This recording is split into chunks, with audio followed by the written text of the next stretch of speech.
Unawezaje kuzima gesi kwa kidole?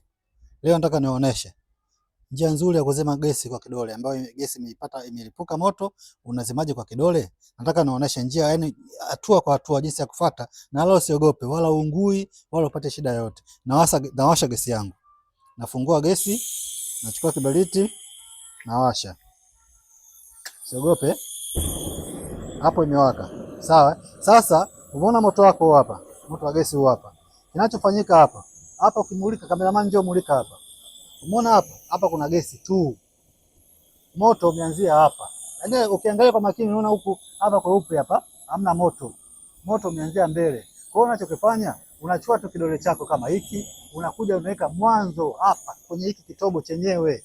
Ukiweka kwenye kitobo chenyewe hapa uungui. Ila ukiingizia kwa mbele lazima utaungua. Kwa hiyo unachokifanya, unachukua kidole chako kama hiki, unakuja tu kufanya hivi.